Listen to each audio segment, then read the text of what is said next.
МАГ компани бол Монголын барилгын салбарт ялангуяа энэ Монгол улсад байж байгаа түүхий дээр материал үйлдвэрлэж чанартай, за тэр нь бол Европын чанарыг шингээсэн юм үйлдвэрүүдийг хөрөнгө оруулалт хийж олон үйлдвэрүүдэд байгуулж байгаа нь нэг талдаа барилгын чанарыг сайжруулах замаар Монгол хүний амьдралын чанарыг сайжруулахад оруулж байгаа нөр их хөдөлмөр бас эрсдэл хөрөнгө оруулалт гэдгийг монголчууд барилгын салбарынхан бол бүгдээрээ ингэж үздэг.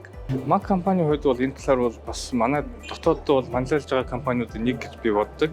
Тэгээ энэ чиглэлээр бол яахын аргагүй одоо Европын стандартын, олон улсын стандартын барилгын материал үйлдвэрлэж байгаа нь бол өөрийг сайшаалтай хэрэг.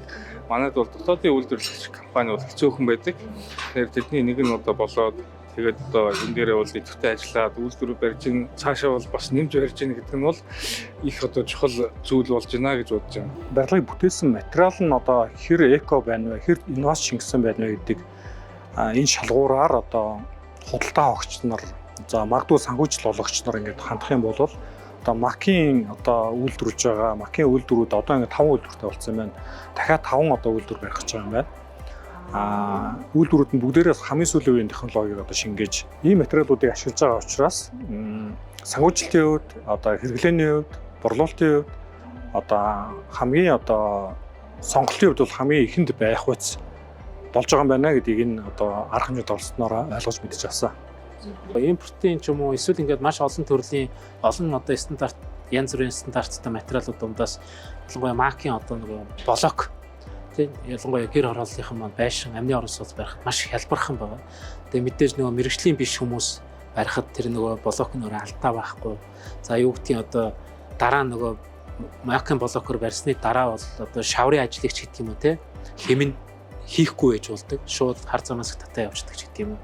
За дээрэс нь бол өнөөдөр эндээс хувьчлтын хавтан бас үйлдвэрлэж байгаа юм байна. Бүс бетоны одоо V блок гэдэг бас үйлдвэрлэж байгаа юм байна. За цонхыг үйлдвэрлэж байгаа юм. Тэгэхээр одоо энэ дотоодынхоо бүтээгдэхүүнээр эрчим хүчний хэмнэлтэйг сүүлийн үед яриад байгаа. Дулааны алдагдaltaгүй эко байшин барихад одоо МАГ-ийн бүх бүтээгдэхүүнүүдийг нэг дуураас аваад нэг ийм эко байшин барьчих, яндангуй байшин барьчих. Ийм боломж бол бүрдэж байгаа юм байна. Технологиудыг бол үнэхээр одоо дэлхийн хамгийн сүүлийн үеийн технологиудыг бол МАГ оруулж ирж байгаа юм байна.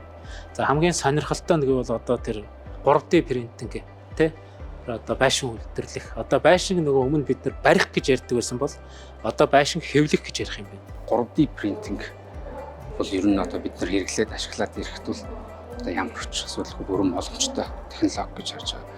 За нөгөө хоёр дахь нь одоо тэр өөрөөгөө хэмжилдэг бетон шин тий.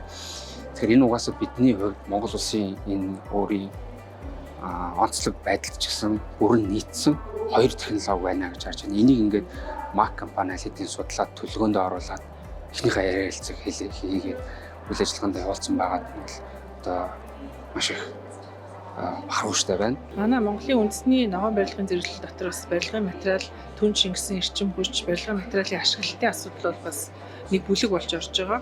Энэ үүднээсээ энэ байгаль дээлтэй материал ашиглал, дахин ашиглах, боловсруулах явцдаа барилгын материалын шингэсэн эрчим хүчийг бага байлгах, тээвэрлэлтийн эрчим хүчийг шингээхгүйгээр дотооддоо үйлдвэрлэх эдгээр асуудлууд бол яг харахгүй манлайлагчтай нэг бол энэ МАГ компани охин компаниуд одоо тэр дундаа цонх, хаалга, вентиляц гэдэг эдгээр үзүүлэлтүүд байгаа. Тэгэхээр бидний хувьд бол манай ногоон барилгын хүрээлэнгийн хамгийн одоо отхон гишүүдийн нэг МАГ компани энэ барилгын материалтай холбоотой экспорт оролцож үндэсний ногоон барилгын зэрэглэлийн талаар танилцуулга хийсэндээ баяртай байна.